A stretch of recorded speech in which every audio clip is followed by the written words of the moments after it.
Gather, veterans. It's time to join the fight. The long war begins. And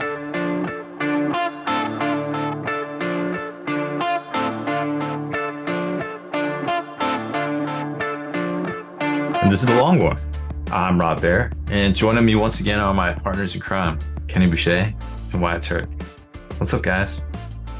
Yo, dog, stop wailing on my junk. Yo, what's up? This isn't King of the Hill. It isn't.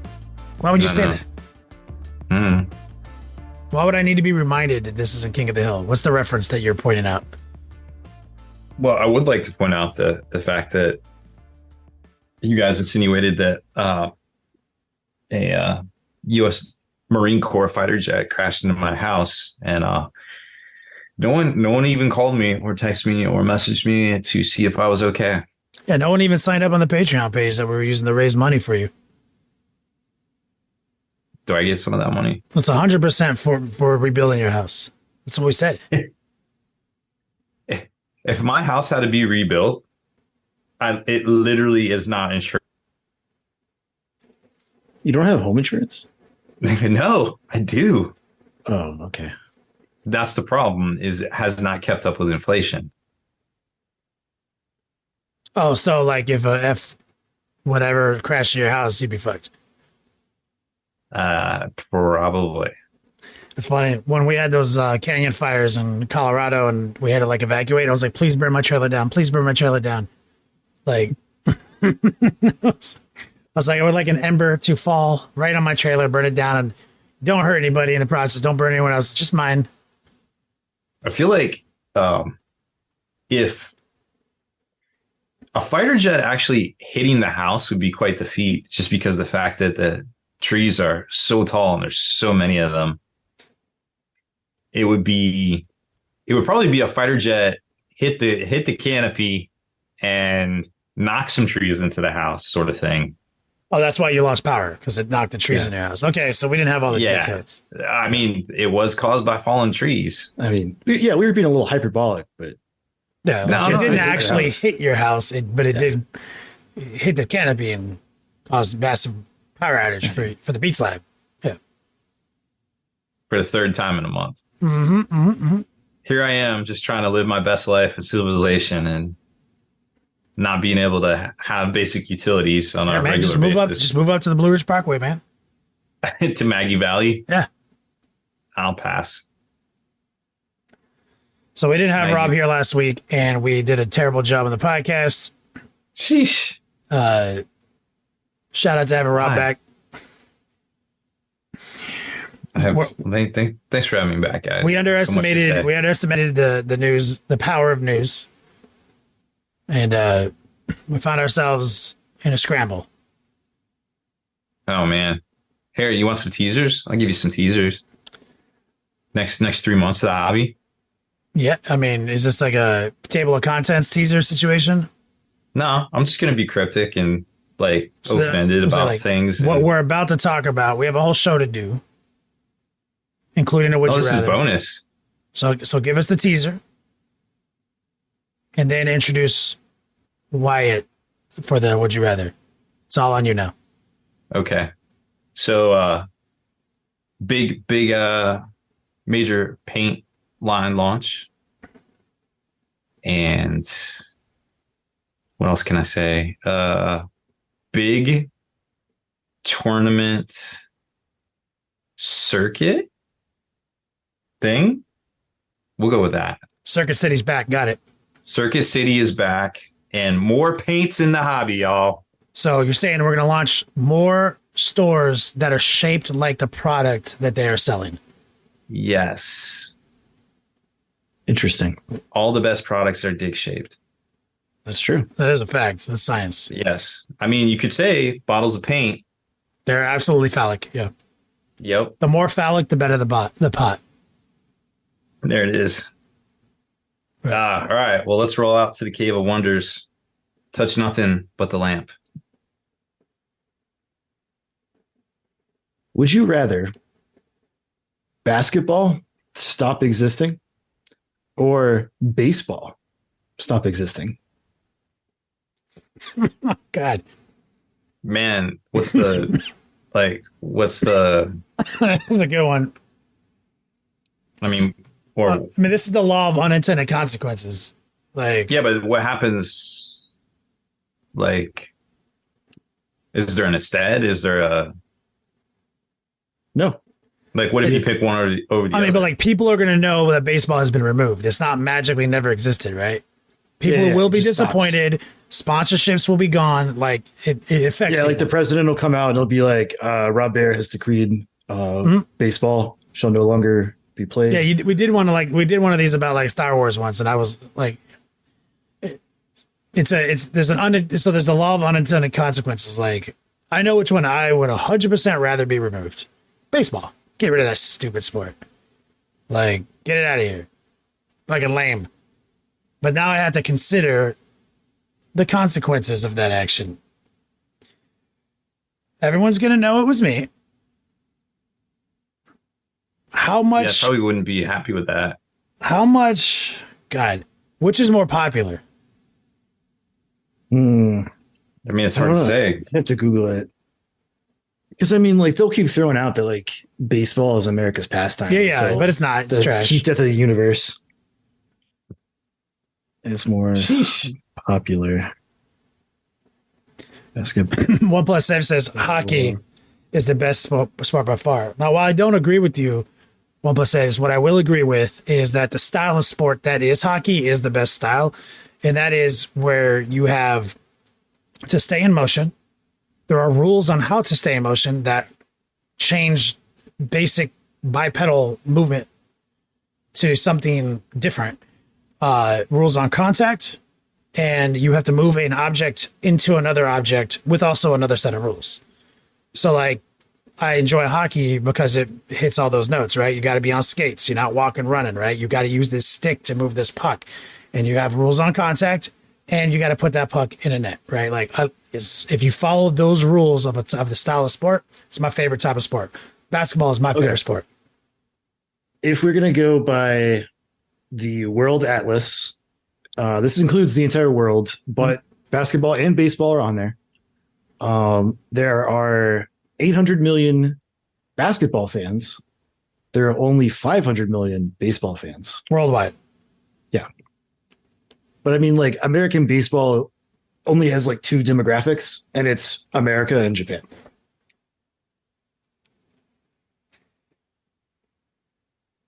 I mean, so I know personally biased, basketball is my favorite sport. So I would prefer to, and baseball coincidentally is my least favorite sport. So, so for me, it's a no brainer. Which one would make me happier? Now, economically, how important is baseball to America's economy versus basketball? Less than Taylor Swift's Eras tour. I believe in. I believe that. Luckily, it's not about removing her economic power. Thank God, because man, she's getting it done out there.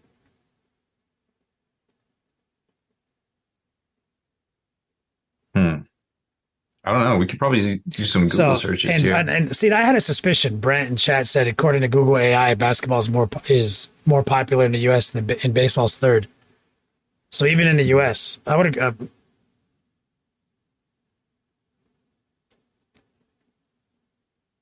Yeah. It seems like a lot of you guys should write the World Atlas since you supposedly know more than they do. Wait, well, that's everybody in 2013. They're all experts. I'm just reading stats, guys. No, I don't think anyone's disagreeing with you. Who's disagreeing with you?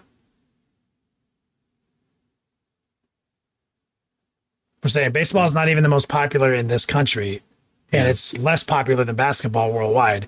We know where the geolocations are that have popularity for baseball. Sure. So just that in the grand scheme of things, so economically, it seems their demographic is so small that it's not comparable to the other two ones. It's undoubtedly economically important to the United States, but not as important as basketball. So I feel confident that my personal bias decision is also backed by like pragmatism. So I choose to get rid of fucking stupid, barely a sport baseball. it's one step up above bowling. How's that? I'd say it's not that close to bowling. I don't know anything in between the two. I mean, baseball is more physical than bowling. Yeah, that's why I said it's Pretty above much. bowling for sure. But you were like one step away. Like I said one step golf above. is like one It's step one away step from above bowling. nah, that's like golf. Okay, golf is one step above bowling. Baseball is one step above golf. All right, I'll take that. All right. But you got to realize that golf and things like tennis are more popular with a certain age demographic. Tennis is way above baseball. Tennis is not even the same planet as baseball. That's a mad athletic fucking driven sport, son. You got to be a gangster to fucking play tennis well. Not even in the same league, son.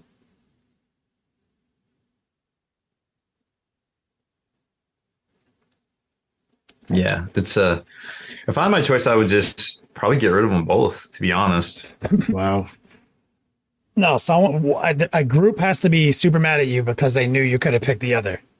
Not, you can't King Solomon this shit. You can't saw this bitch in half. You got to make I'll someone live my super life, mad at man. you and. One plus says Warhammer is more physical than bowling. I'm going bowling this Sunday. Did I Yeah. tell you guys? No. This is why I'm on this kick. So I'm going bowling with my okay. aunt on Sunday. She's in a bowling league out here. She's like, hey, you want to go? It's a fundraiser. And I was like, oh, yeah, what day? You know, because I can pull out an excuse. She's like, Sunday. And I was like, how the fuck? My mom made sure everyone knew that, like, that technically on my calendar, Sunday is like a day I don't do stuff. Like, it's my day off. So, like, my normal move is like, oh, you know, like, I got classes that day, or I got this, I got that. So they're all booking my Sundays out, my whole family. So going, and then my next excuse was, I was like, oh, do they have, make sure they have my size shoes. I got to rent some shoes, don't I? Because I wear size 14. And so I was praying. It's like, this small ass bowling alley does not have size 14 bowling shoes. They do. She checked today. She went there and checked. Wow. So I'm going to go there. yes, you're going bowling. I'm going to slam dunk this dumb game. I'm going to fucking crush it. And they're all going to Yeah. be annoyed because the whole time I'll be like, yeah, I've never even bowled. Because it turns out it's just hand-eye coordination, man. I do actual sports. When was the last time you did an actual sport? Make Was the sure last you time say I did an that. actual sport? Yeah. Probably like more recently than anyone who's in a bowling league. I mean, I guess that's fair, but for claiming that you do sports, when's the last time you did a sport? I don't know, 20 years ago? These people? I don't know that- For these I don't know that people? you do sports. For these people, 60 years ago? Guess it's fair. Bro, I bowled it. I've bowled 200s regularly last time I was in a bowling league with no training whatsoever. Just showing up as a gag because the casino wanted a bowling league and everyone wanted in on it. So we named our team Team Long Pin. Our logo was a bowling pin with a ruler next to it that was 12 inches long. That was the whole bit. Most of my frames, I did the windmill Homer Simpson tech.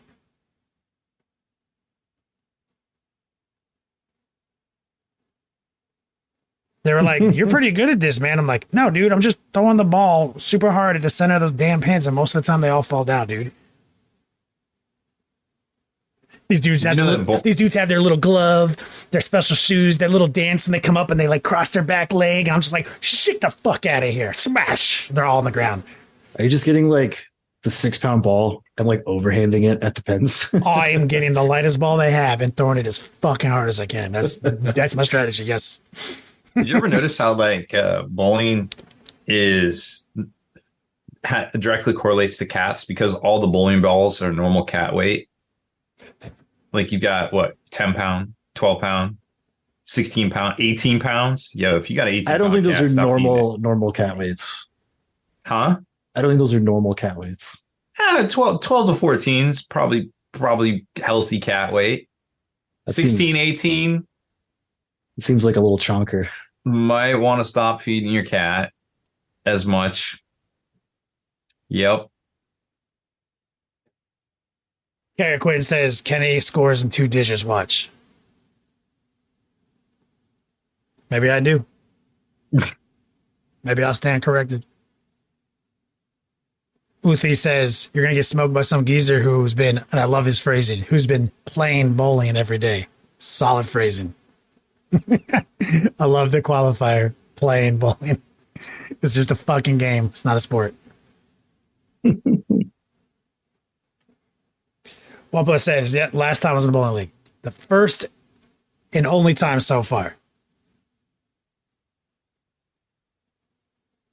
The only cool thing about bowling, Kara Quinn, bowling alleys historically have insanely cheap deals on food and drinks. Yes. That is what's dope. And they typically have an arcade. So I am pretty excited about the cheap drinks and the arcade. The Carolina Have some Street Hurricanes, Fighter in there. I'm hoping like a motherfucker. maybe Street Fighter 1. They probably can't afford Street Fighter 2.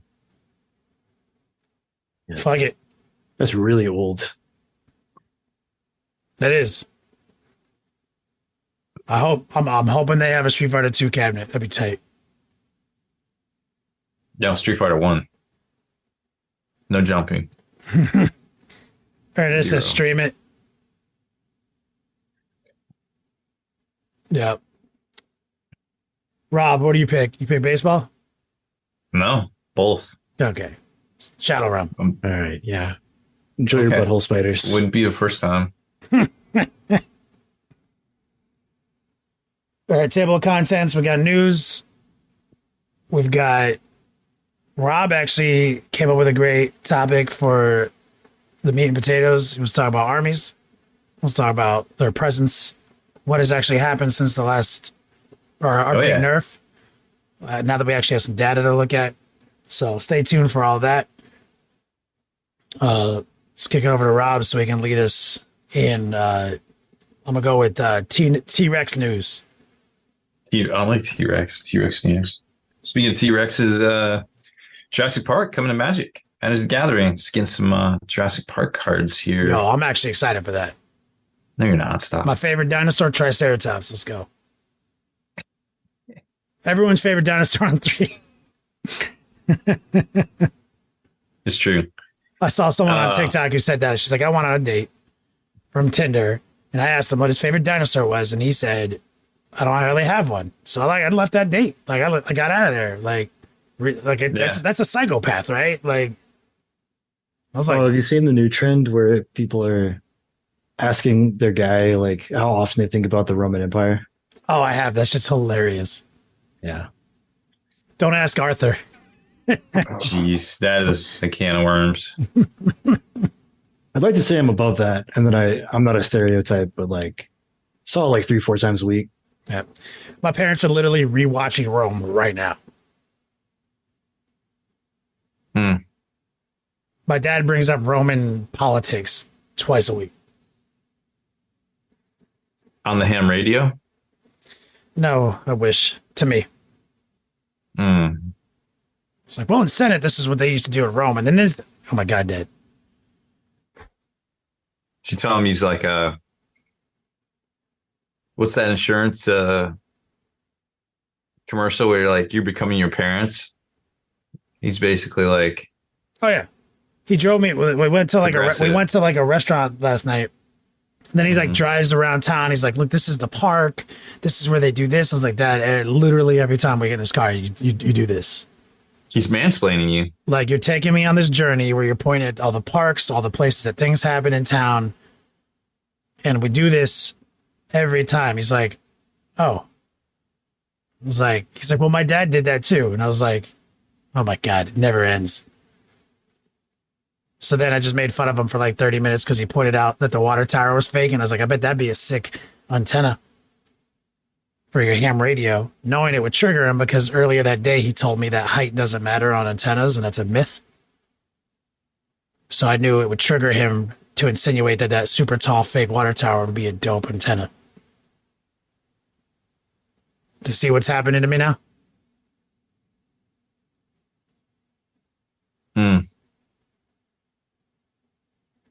How to use ham radio knowledge to insult my own father?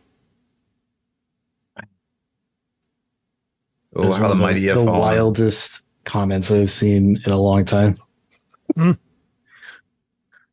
Dude was saying that like slaves in Rome have it better off than like workers in the USA right now. I'm just saying, like, know your worth. This is the most Get out paid. of pocket shit I've ever seen. Gotta get paid. Gotta get paid. Speaking of getting paid, Yeah, let's go. Paid. Am I getting paid?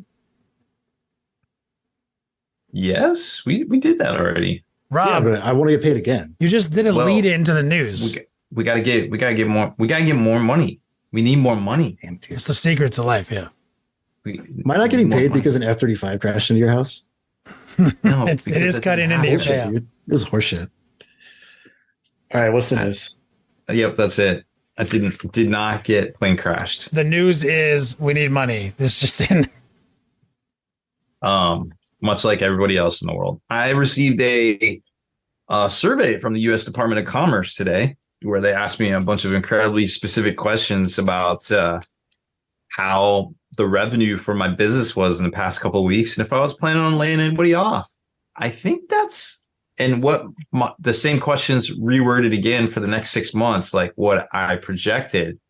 Also, if I use AI in my business, I feel like we're in a soft recession, guys, based on the questions that I was asked by the U.S. government today. So that was fun. Welcome to being an adult, guys. Also, Games Workshop put out some pre-orders for Space Marines, right? Mm-hmm. How cool is that? We got Codex Space Marines coming out, $60. We got the Company Heroes, all sorts of cool looking dudes, Standard Bearer, Company Champion Mans, $65. Multipod Terminators with the Cyclones and the Chain Fists and all that stuff, $65 there. Chaplain and Terminator armor looks pretty dope. He's got a bunch of different options, $42. Jump Pack Intercessor Squad, $60. Then we got the Captain with Jump Pack, $40. And also the data sheet cards, which I noticed on the Tyranids, they have like the foiling around the edges, which looks pretty fresh, kind of like the collector's books. They would always do the like foiling the edges. Tyranids, it was purple. I don't know what it's going to be for Space Marines, but those packs are $40. Sternguard Veterans, $60. The reboot of the reissue of the chapter approved Leviathan mission decks. Remember, they were supposedly misprinted mark cards back in July, so they recalled them. They gave stores credit on them.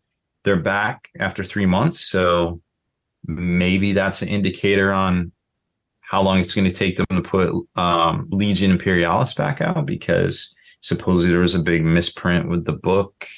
We don't know for sure, but it looks like it, from discovering the error to actually putting the product back on the store shelves, it looks like to be about 3 months for emergency corrections, so to speak. So that was kind of interesting there. Little tell. And finally, we got the Agastus squads. They came out in February as separate releases. So the Brutalis Dreadnought is $80. Desolation Squad, $60. Space Marine Lieutenant, $35. And that's the guy with all the different arms and things and different weapon options. So there's actually a lot of options with this guy for $35. Not too bad of a deal. Space Marine Dice, $32, and a couple of different books out there. Now, if you're looking for the Combat Patrol for Space Marines, that is going to be direct only from Games Workshop, $160, along with this special collector's edition of the Space Marine book. That will be $100 for that Codex book this weekend on pre-order Saturday. For everybody in the world to pre-order from the Games Workshop web store. But guess who can't pre-order them right now? Game stores. How about that? As long as you love me, it's fine.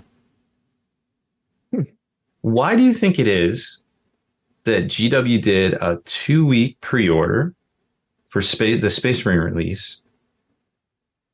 Because And it's then- the most popular faction by a billion miles, and they want to get as much of a piece of the manufacturing wholesale pie as possible before stores get an opportunity to sell it retail.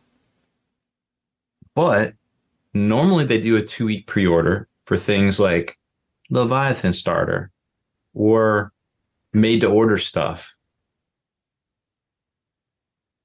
But they didn't do a 2-week pre-order for the Tyranid release, which came out first and was previewed first.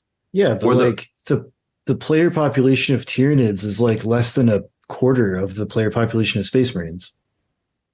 So when was the last time that they did a pre-order that they literally allowed everybody in the world to pre-order the stuff from them only, but not allow stores to Oh, lock but not in a lot their of stores. pre-orders? Oh, yeah. No, it's exactly as you say, though. It's like, You it's think they're going to start doing that You think for it's- everything now as think like that- a result of the books being outdated so fast and then like scrambling to get their margins on them? Let me add another interesting observation here. So the street date for all the Space Marine stuff is October 14th. Guess what else is on October 14th?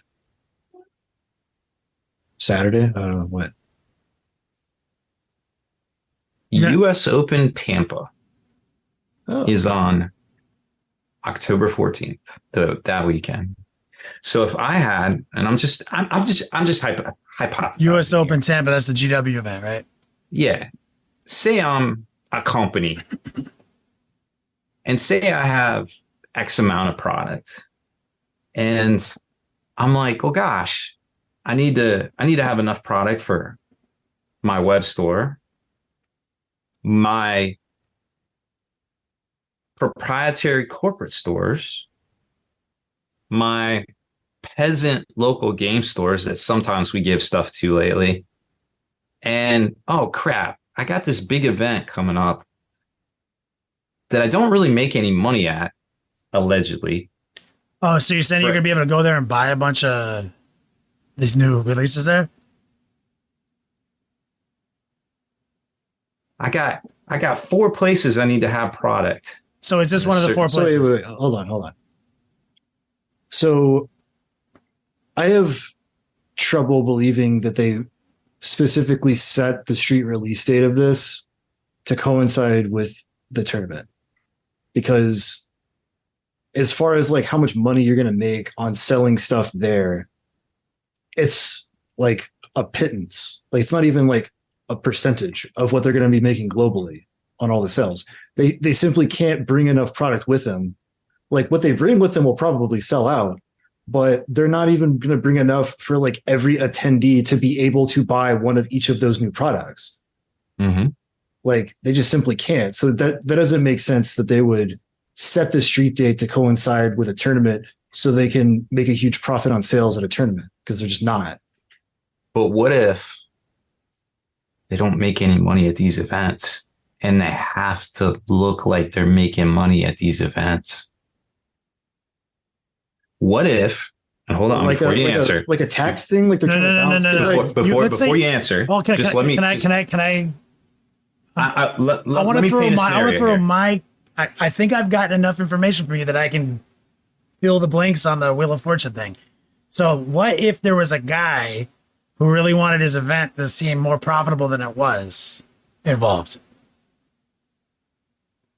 who was in charge globally of event coordination? I'm just saying, what if And it doesn't matter if it's only like 10 grand. It just shows profit. What if you go from at these US Open events, which by the way have scaled down this year? There's one less event this year. You you go from having a collapsible cube display of shit to sell to at Tacoma, basically taking up the whole front of the convention center with shit to sell. What if you haven't been doing these events for only so many years, and you have gone through not one, not two, 3 sets of people streaming and doing the behind the scenes stuff for you. And the only people you can get to work it are the people that are on your NDA that you give the shit early to so they can create the content for their communities and their things. So they're basically beholden to you without being beholden to you. And what if allegedly, this is all allegedly, of course, what if allegedly you already got sued by one of these groups of people that did all this legwork for you, setting up your streams, doing your thing, being on location, and you just have to show profit. You just have to show that you're not bleeding money at this event, because the precedent is the Games Workshop pulled out of doing events back in 2010, which I think we all know. So what if you could arrange all of these things to happen?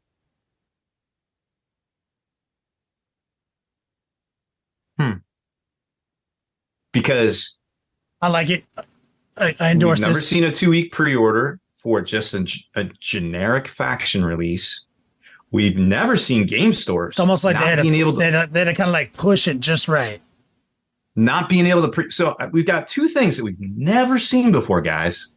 Never, ever in the history of ever seen before that line up with one thing corporate-wise for Games Workshop. That's just a lot of coincidences for this guy right here. That's all I'm saying. 100%. I'm sold. Nefarious. Seems so weird because, like, I can't imagine that even if he was selling product at those tournaments, that they would be able to show a profit. No, they just need the event to show a profit. I mean, what's their profit margin? Like $50? Because I mean, like, Well, you get to renting the venue on and all their on a piece of expenses. paper. You can. I mean, you're selling it for full retail. No. I mean, like, you know, if you have like this is how much we spent to have this event column, and this over here is our profit column. Like, you're barely, if not at all, recouping cost from your ticket sales just for people being at the event, right? And then, like, you're not seeing any of the money from concessions because those are private companies, Yeah. right? So if they're making, I very much doubt they're making any money above what they put in to even like get the venue and reserve everything. Selling product to people is like, there's no way they're going to be able to show a profit for those events. Like, there's just simply not enough product being moved. How many people go to one of these things? I think at the last event they had 300 in the. Oh, it's a lot more than I thought, honestly. Okay, so like, just so, but the think about it 40K. like this: like, we've all gone to a ton of tournaments. Like, Kenny, you and I, Rob, we've been to a lot of tournaments. Mhm. Almost every tournament that's a major, or like 100 or more people, usually has some kind of area for vendors to sell stuff. Mhm. Unless you are buying something that you can easily take back home with you, Mhm. the only people that buy You're not stuff at those events are buying stuff because they're local guys. So you're talking maybe like a third of the attendees at an event. And at a really big event, it might be a third or less because so many people are flying there just to be there. Like, the reason they have these events at these huge hub cities is because it's easy for people to travel to and get lodging and all that kind of stuff. And so it's like, if I was going to go to an event, the only type of stuff I would buy is like a con exclusive type deal, right? Like, if they had the Warhammer Plus figure type thing as an exclusive for going to one of those events, the only place you could buy it. That's something I would buy because it's like a blister. You can put it in your bag. You buy a blister. Yeah, at most I might buy like Or Or a box, like a small box. squad size box, Right. Or a But here's- small Here's the thing. character. It's that you only have to kind of get each person to spend around $30. And like, That's So- just not going to happen, though. so- You're not going to get all three. it might not. people No to do thing that. is, we're not saying it is going to happen, but like I can absolutely see where, especially since profit margin on conventions like this is narrow and barely profitable. But if you have some way to artificially make it seem like the guarantee that it is profitable. I don't know, man. Like All right. that all right. makes Hey, that let's makes just- so little sense. Like the only way let's that they just- could show profit is if they were cooking the books. Like that's All right, it's not let- fucking let- possible. well, maybe this is the way of cooking the books. So let's just say, and I don't know, but let's just throw out believable numbers. Let's say there's 300 people in the 40K GT. What do you say? Is that believable? Yeah. Okay. 300 people in the 40K GT. Let's say 100 of them buy something new Space Marines. All right. So Which, like, by the way, what's the minimum one? Like a what? $40 for 40 a blister? 35 or 42 is the small box sets, which, by the way, Let's go 40 even as an average. okay. So 100 people buy 42. That's $4,200 Right. extra. Just gimme. Just right off the bat, just an extra $4,200 at the con. Which a lot of these cons to reserve the space that pads the numbers. That's what I'm saying. 10 to, Okay, 10 to so- 15,000. So just to reserve so these I'm understanding spaces. this, like, does he have to show profit because of the lawsuit? I don't. And so the profit doesn't matter. It could be $1 profit, but he's showing profit. Is that the loophole he's going for, or like, Like- That's way inside baseball. I have no idea. like? Because I would I'm say- having trouble figuring out why he like has to show profit at this event, and like, because I'm gonna- I don't even think $4,000 is going to be part of their profit margin. I'm going to be honest with you. I don't think events should profit, but they should not lose that much money. The point of events is to generate interest in sales down the road. The point of events is not to generate absolutely. massive profits. So you just need to get close to break even on events, and game stores should be the same way, in my opinion. No, that's actually how most community building works. And actually, I think the conspiracy holds weight specifically because, if we're talking like someone whose job it is to coordinate these events, if it remember GW did vanish from the scene. They vanished. They straight up dipped because of lack of funding, and they could not prove that it was viable. Now they're back, and if they already have a track record of dipping, and your job is literally invalidated if they dip again, you would do anything you could to make not sure only that, but you would never get that it's not a hired in loss. this Well, industry okay. again. I'm tracking. I'm with you, right? My question is, how much profit is there actually going to be, right? Because we're also assuming that like everything is logistically perfect, like down to the nuts and bolts, that they are losing $0. I don't believe that's the case. They're probably losing money on every single one of these things. Well, right? you of And so all then of all people, well, is the sales going to get them out of losing money into profit?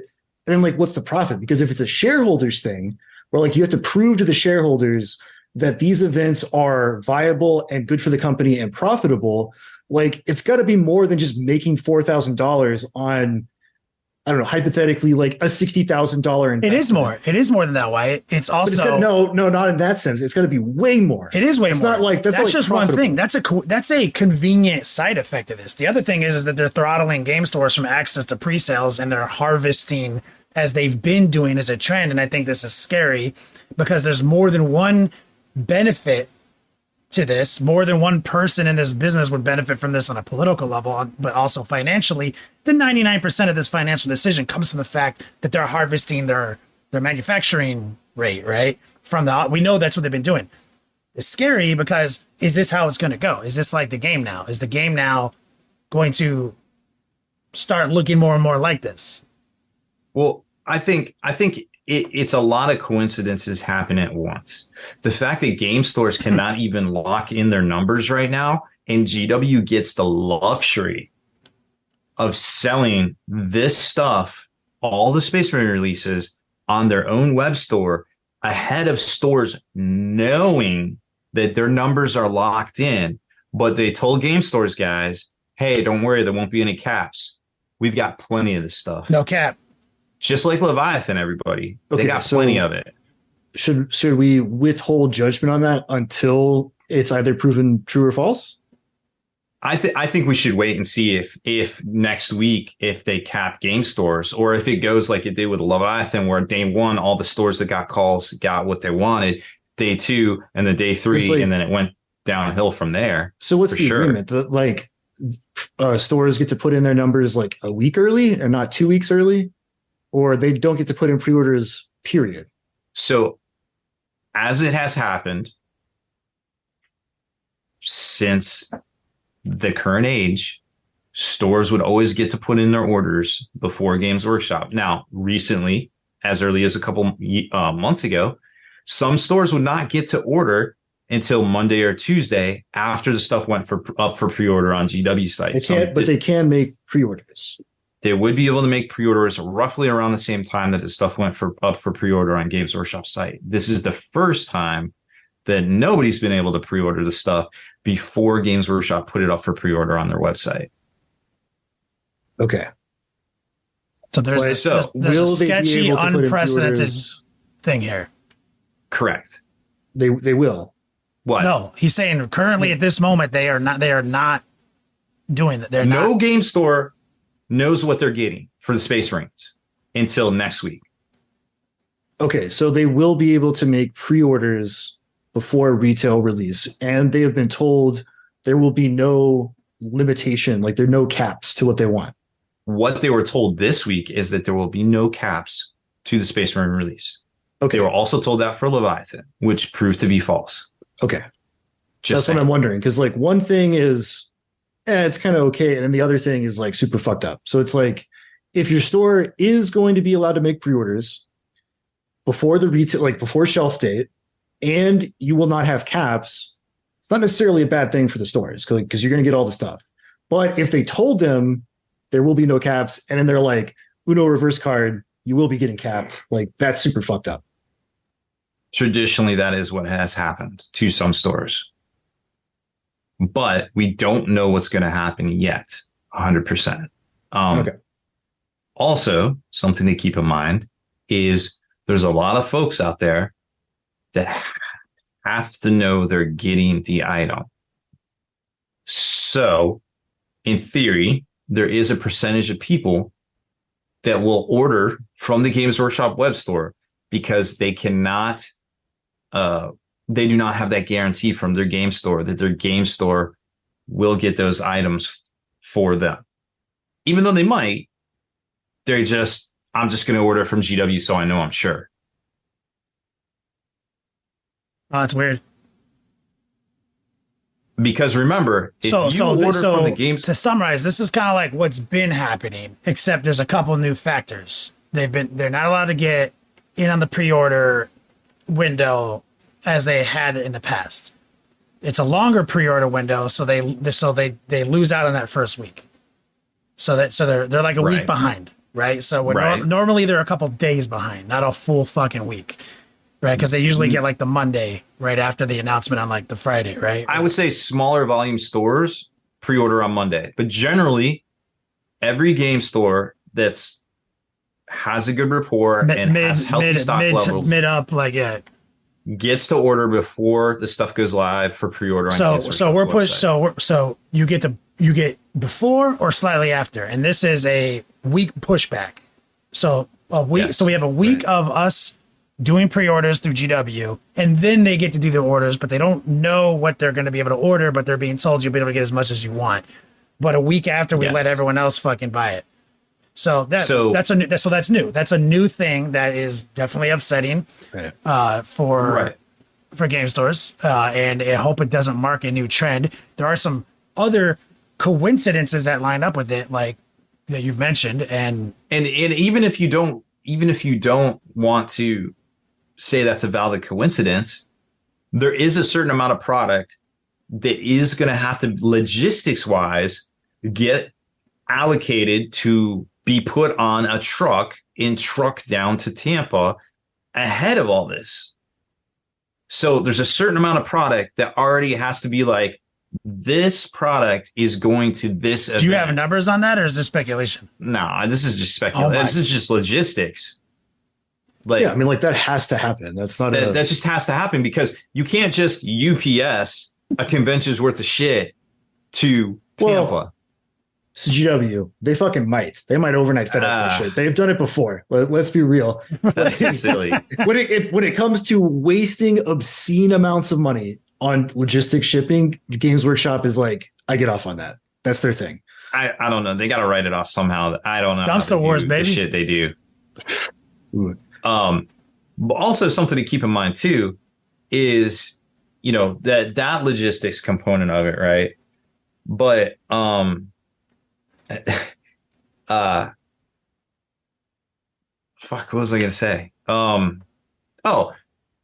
other logistics, the other trend, global trend to keep in mind is every company is trying to go direct to consumer. Like every company. For anything. It just makes sense, because like, but in our hobby, that is a problem, because in order for the hobby to survive and thrive, you need the public community spaces, which are you local need game game stores. stores or game clubs. Yeah. You just can't not have it and have this healthy hobby. But you see it, Wizards of the Coast is doing it.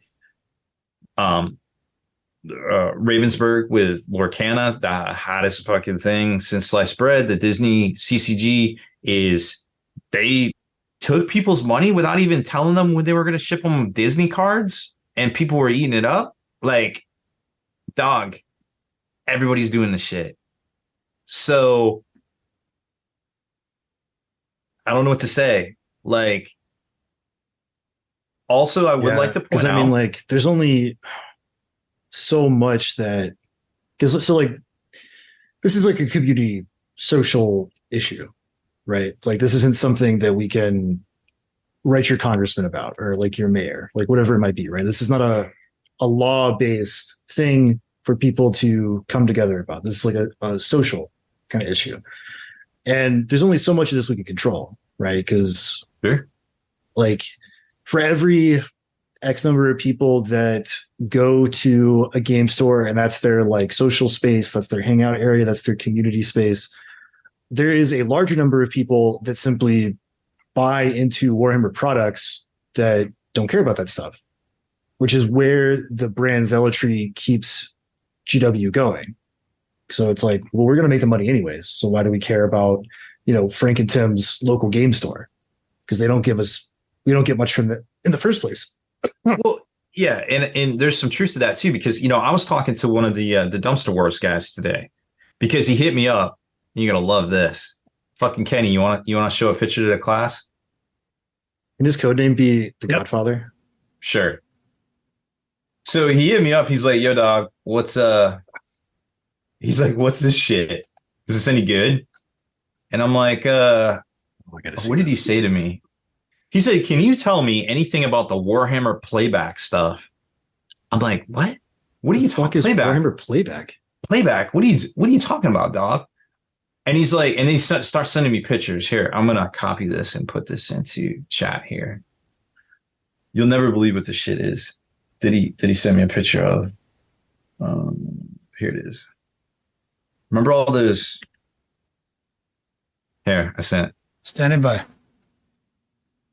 Show this to the class. Oh, organized play pack. Yo, do you see how many of those packages are in the background there? There's a lot. Dude, they were trying to force those on game stores. And it's not just a Sigmar one, it's also the Gallo, one of the Warcry ones. They were trying to sell these to stores for $75. These organized play kits with the little dope ass trophies, and they are dope. And like all these promo packs and things, right? Like there is hundreds of these kits in this picture. this shit got into the system somehow, just out there floating around. Doesn't surprise me. Very few people wanted that stuff. Right. So then, so I'm talking to him, and we were joking around. I was like, hey, how's everything been going? And we're talking about all this stuff. I was like, hey, remember that Agastus box? And he's like, yeah. And I was like, well, they finally come out with all this stuff separately, right? The Brutalis and the Shooty Boys and the Lieutenant and stuff. And he's like, oh man, he's like, I don't get it. You always said this stuff wasn't that great. And he literally goes, out of all the Warhammer that I've broken down in the last year and a half, the only thing I've had trouble selling was like some 40 millimeter movement trays or something. Everything else has moved or eventually moved. And then he sends me a picture of remember those cardboard tiles that they sold a pack? It was $50, and it was basically just the cardboard to make like you put it on the table, like the Roma Battle stuff. Yeah. So he goes, this is the only thing that's sold the slowest for me. So I think, to what you were saying, there is a lot of brand zealotry out there. And that's why, I think in a lot of cases, Spiky Bits gets a lot of shit, because we address these issues, because we are not beholden to Games Workshop.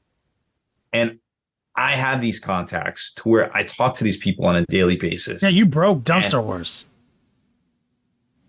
That is true. Nobody was talking about that shit. Well, I don't know how many people even realized that was even. I stumbled on that shit. That's some gangster investigative journalism. But like, we address the issues, and we don't hate Games Workshop. Like, dude, I've been doing this. It'll be 15 years publishing in April. 15 years. Long War will be 10 years old next year. Like, this is what I love doing.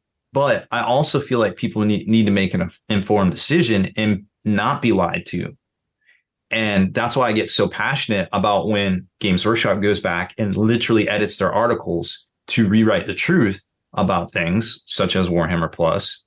Why I can't get behind that, because to me it's personal. This is my career, and that cheapens what I have decided to do with the last 15 years of my life.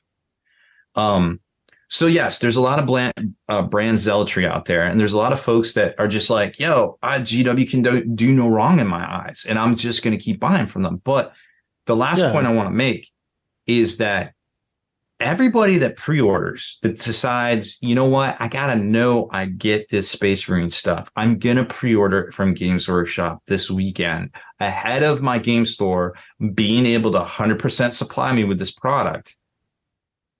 If you order from the Games Workshop website, you will not have that new release the same day as game stores will stock it on their shelves, unless you pre-order it from that GW store. They will ship it to the GW store. You will be able to walk into the GW store and pick it up. Yeah, because they do that thing where if you order it to your house, they don't pre-ship it so that it arrives to you by the October 14th in this case. They ship it like on the Friday before or the Monday after, because it's the weekend. So you may not get it for 3, 4, 5, 6 days. So you're actually going to get it slower than if you just wait to get it from your store. Yeah. So in conclusion, a lot of coincidences are happening here, which may or may not be related at all. Who knows? Because the way it was billed to game stores, local game stores, is that they had an extra week to collect their pre-order numbers, and it wouldn't be as stressful for them to try to figure out what they needed for product, right? Maybe it's a coincidence that there is the Tampa Open this weekend. Who knows? Or excuse me, on the release date of October 14th. It's really, all of this is completely speculation. I can just present my observations and the things I've heard from other businesses out there and everybody can just make their own decision from there. And at the end of the day, that's all we have is our reactions to things, because it's really the only thing we can control in a lot of cases. It's true. Yeah. I mean, I was going to say, like, if this is what they're going to do, they keep making money off of it, then that's what they're going to keep doing. So in response to that, the only thing that like our community can proactively change, that we have like direct control over, is supporting your communal spaces in other ways besides buying Warhammer stuff. And then that's not just us as people or players in the community. That's also like the business owners. They have to adapt as well. And, you know, there's going to be a compromise. Like, it's not everybody gets what they want Sacrifice. perfectly, right? Compromise One of those means sacrifices, yeah, one of those compromises is probably going to have to be paying for table space. And if you're that guy who goes to the communal store all the time, plays there, but you only buy Warhammer stuff when it suits you to fill out your small collection, and the only way you support them is by buying a soda in a bag of chips, or like a pot of paint every once in a blue moon, like, that store is losing a lot of money on you. And so if you're that guy who's like, if they go to, you know, renting table space per the hour, I'll fucking stop coming here. Well, it's like, you're already kind of fucking that store in the first place. So I mean, like, either just stop going or like learn to adapt, like be an adult and realize that you want the communal space, and that for this guy to stay in business, you got to support him more than buying a box of minis once every 3 months. The trend in retail, by the way, remember the first thing I said when we got into the segment was I literally got a survey from the U.S. Department of Commerce right here. They're like, yo, dog, fill this shit out. I'm holding up. I got the receipts. Has a little login ID and everything on the inside. And all these questions were, are your sales down? Did you fire anybody? Do you expect your sales to be down in the next 6 months? Are you going to fire anybody? Like, or lay off anybody because of the economy? Like, every business out there is soft right now on the retail side, at least in the gaming industry, of folks that I have talked to. And we're talking big brands, y'all, big household names that I talk to semi-daily. It's getting rough out there. Game stores and big box stores like Kohl's are trying to become more of a lifestyle business, because it keeps people engaged. And that trend has happened after COVID. It keeps people engaged, coming back to your business and things. And for a game store to be successful in the next 5 to 10 years, they are going to have to start charging monthly subscription fees. And there's just no way around it. Like, you cannot sustain that much square footage unless you are subsidized by a parent corporate entity such as Games Workshop, or subsidized through monthly subscriptions. Now, you got to give value back, because obviously people realize $10 is $10. They can get their Netflix, $20 to get their Disney Plus, whatever, right? I pay $25 a month to my local game store. I can go in there anytime I want between 8 a.m. and 12 midnight. Do I? Fuck no. But I go in there in the afternoon, the days they're closed, because I don't think a lot of game stores even need to be open on a Monday and a Tuesday, because they need days off, just like restaurants, right? So there's a lot of things at play here, and we're going to see a lot of things changing in the next 5 to 10 years, I feel like. And they're already changing, just the writing's on the wall.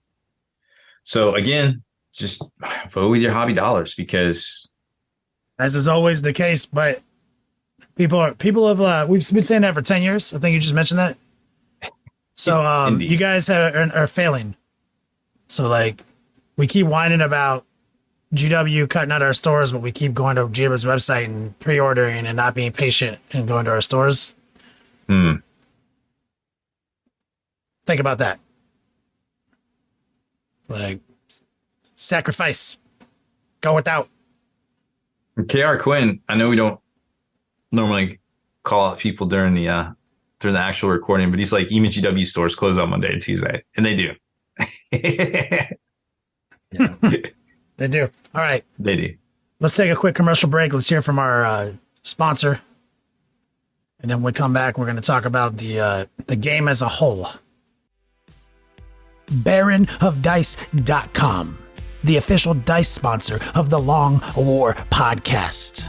Use promo code LongWar5 for 5% off. If you're looking for a superior dice manufacturer, then look no further than Baron of Dice. Custom artwork, faction representation, and crisp razor edge square dice. Remember to use promo code LongWar5. Again, that's BaronofDice.com, the official dice sponsor of this podcast. And we're back. Rob, do you want to... You talked a lot about the financials and the flat Earth conspiracy that is Games Workshop, but also a lot of actual game data, which I think this is going to be a good opportunity to really show people how, like, we love Warhammer 40K. Mm-hmm. We've dedicated our fucking lives to this hobby. So I think this week is a really important week because enough data has come in since the great fucking the great FAQing, that we can really start to see how numbers have changed and faction representation has changed. And you hit me with some data a few minutes ago. How many different factions were actually represented on podiums over the last couple of weeks? So give us that number. So I think a good title for this segment would be somehow the Eldar returned. Maybe not as bad as before, but all right. So let's take a look at it. So there was 4 major 40K tournaments. If you consider a major 40K tournament with a minimum of 26 players, I know a major is technically 50. I'm being fast and loose with my words here. So we'll just go with that.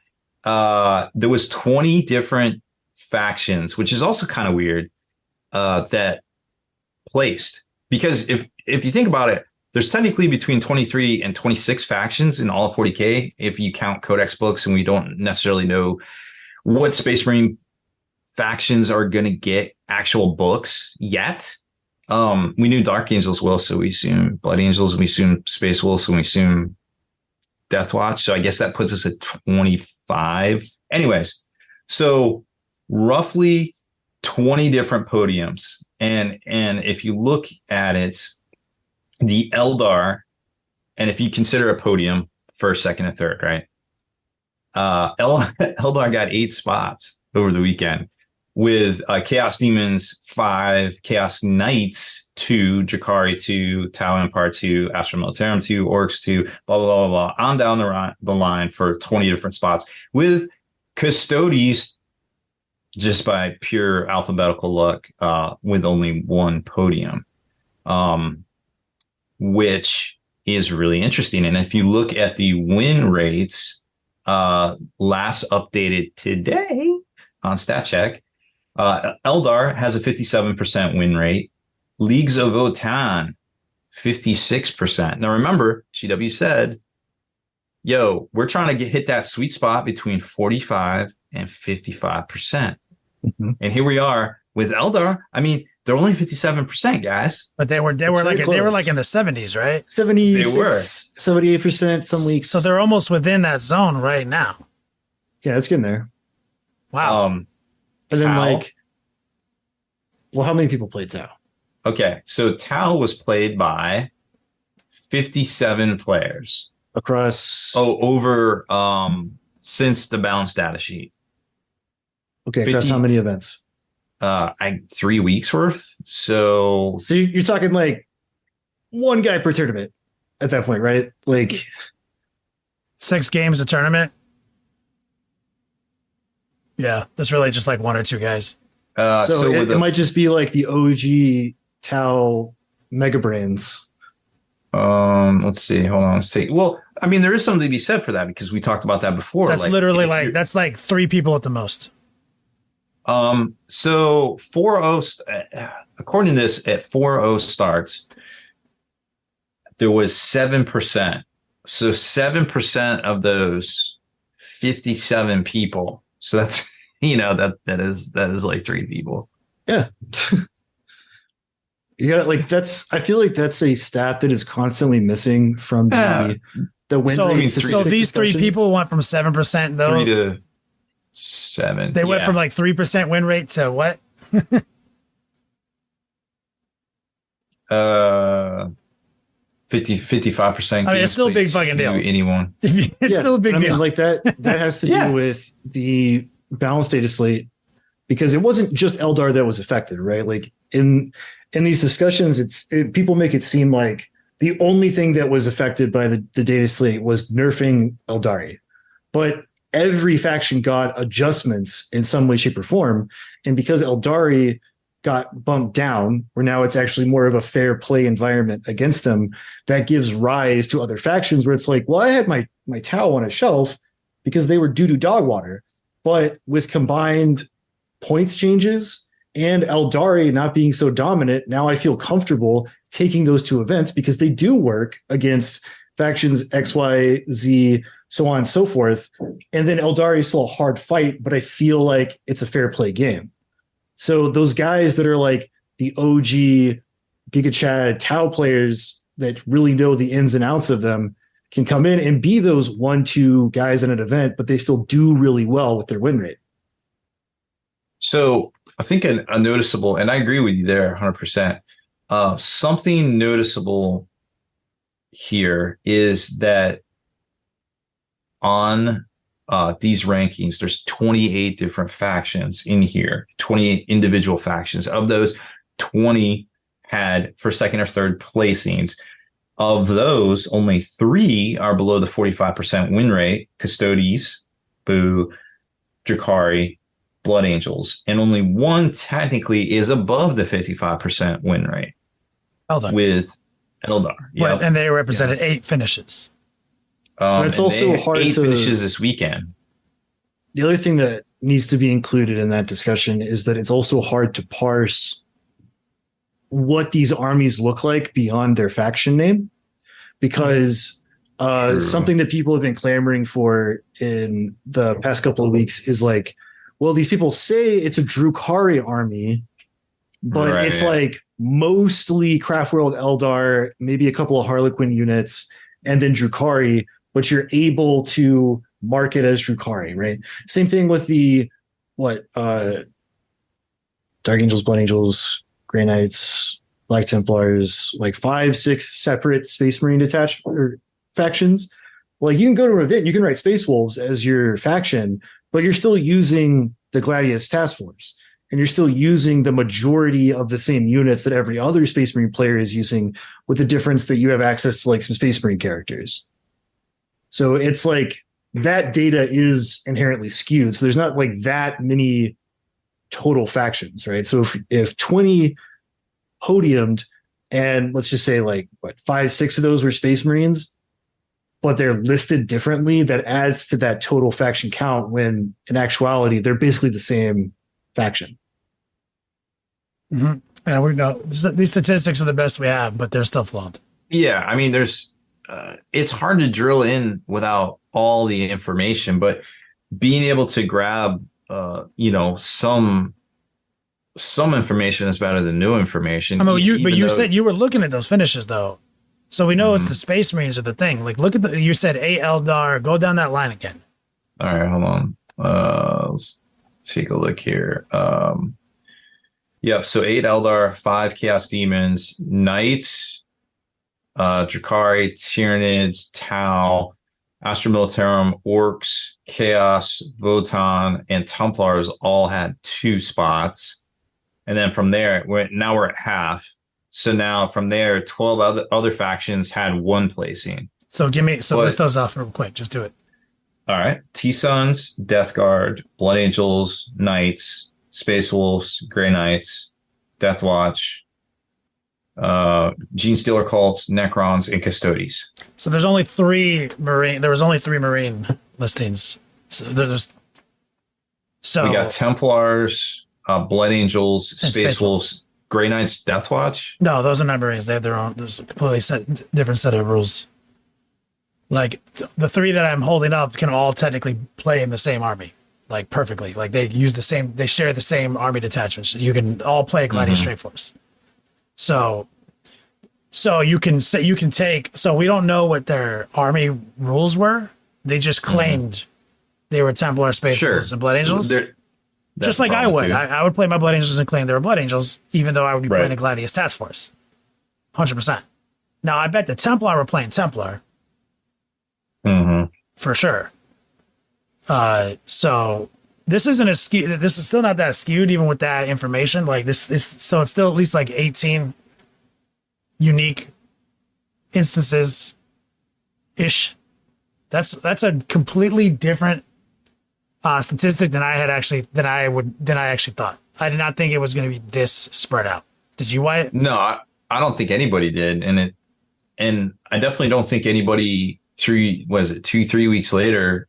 I mean, GW has been really good at balancing since they started trying in 9th edition, like a year in, and it only took them 3 months to get to this point for 10th, which is kind of remarkable, to be quite honest with you, to have this many so tightly grouped inside that 45 to 50% win rate.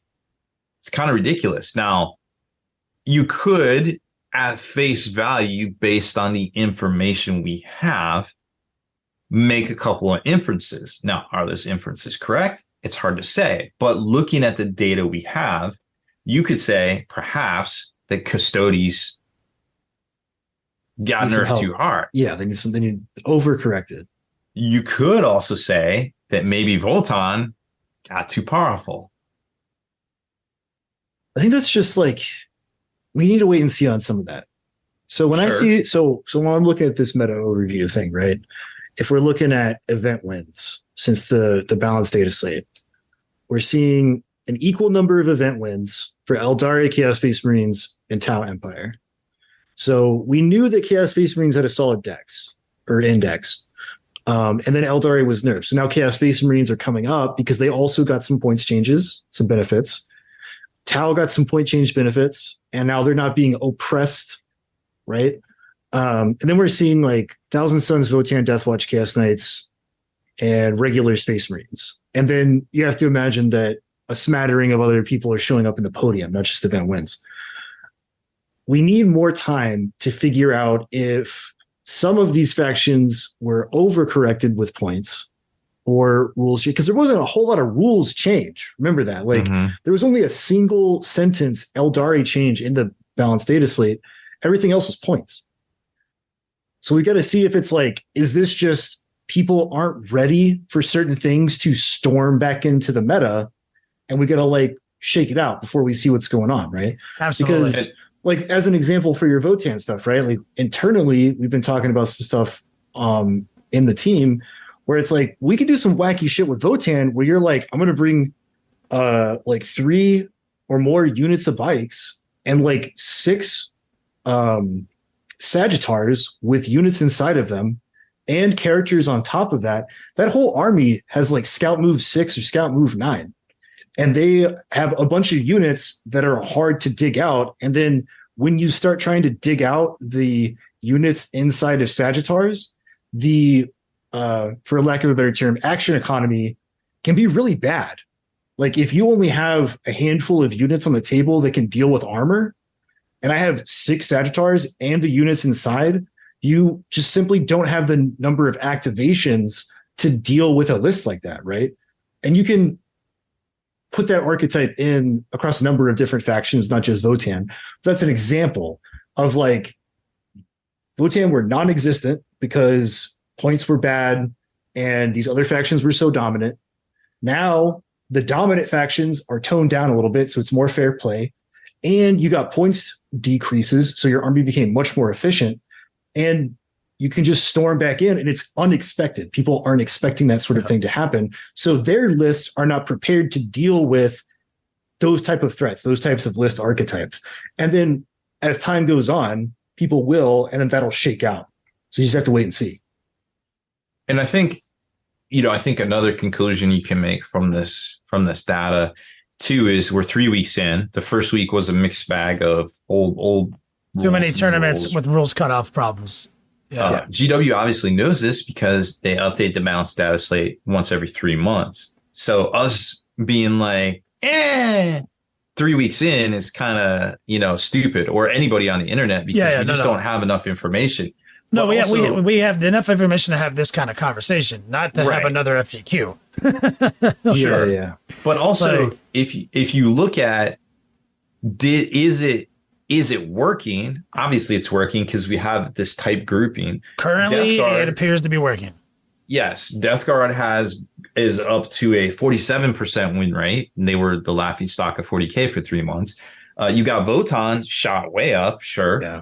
And then when you start And those looking three at- Tau guys fucking crushed it, dude. That's a fucking Cinderella dream. Right? I mean, that's a Cinderella story I've ever heard one, dude. So, there's some really interesting metrics that you can take from looking at all of this. And also Tyranids, they just got a book. Like, we don't know. They're still trying to figure their shit out. Space Marines, they'll be figuring their shit out for weeks. It's surprising data, to say the least, and it's hopeful. It's surprising, but it seems to be working. Yeah. Which is, I think, what everybody wanted. Honestly, objectively, I feel like everyone's been whining about this edition more than normal. And I'm like, kind of interesting that we know all the problems with it. Yeah. But GW's response has been kind of on point, though. We've got the patch notes and the fucking hot fixes have been on schedule, if not ahead of schedule, and bigger downloads than I thought they'd be, with more impact than I suspected they would have. So honestly, that's, I'm a little shocked by I'm super excited to start getting into 10th edition full force now. I think this is that data I was waiting for, Yeah. We're kind of back to what we're used to. Yeah. Right. As lame as it is to kind of have these codex cycles where a codex comes out, we need that it. unit has a power spike, the next codex It's comes the out. most that efficient unit- way to balance in real time. Yeah. And I mean, it just Yeah. is I I don't think we're ever going to move away from the fact that everybody has a period of time during an edition where their fan favorite faction is in the gutter. And that doesn't feel good, especially if it's your No. only faction. If that's the only one you could afford, it's double feels bad. But it's basically been the nature of 40K for the past 20 years. Mhm. And at some point you have to either love the beast or, leave it. It's just is what it is. But it does feel better now than it has for the past 3 months, with people straight up I don't even want to play 40K because of Eldar or the Mongo Custodes list or whatever it might be. Whereas now it's more of a fair playing field, because as we talked about before, the dream is that every faction is respectable across the table. That is the best environment for every player to have the most amount of fun.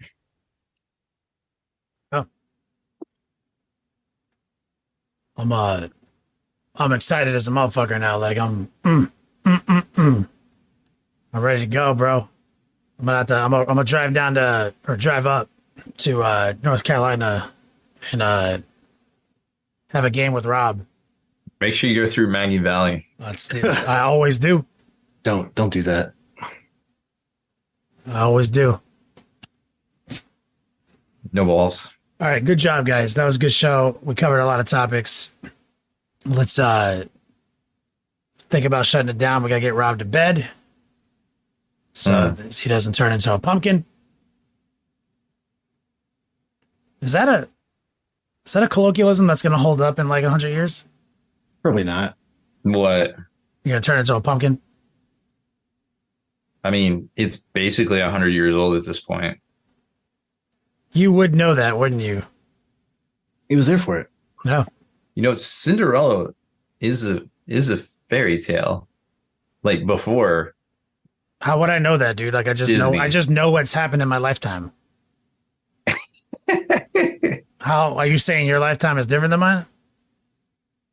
I'm just saying Ooh. stuff. I think we caught him up a little bit. Got him. All right. Why, you want to take us out of here? Rob? What's my line? Oh, Maggie Valley is situated in North Carolina's stunning Great Smoky Mountains. Is known for its unrivaled location and friendly small town character. Unless you're driving through there in the middle of the night. Yeah. As soon as those street lights in, but Is that literally like what their website says about them? yeah. That's like Yeah. their Oh, own no. website. No, don't get it twisted. Like when we drove through it, we were like, "Oh, what is this quaint, Quaint, little town? pleasant, cute little town. And then as soon as we drove past the last stoplight, I was like, "Yo, this is like Meth Valley, dude. This is sketchy AF." Yeah, it was. I've driven a lot of places. It was a little wild. Did not expect it to go that way. Anyways, so that's it for this one. Make sure you head on over to thelongwar.net for exclusive content, early access videos, and more. Become a veteran of the Long War today.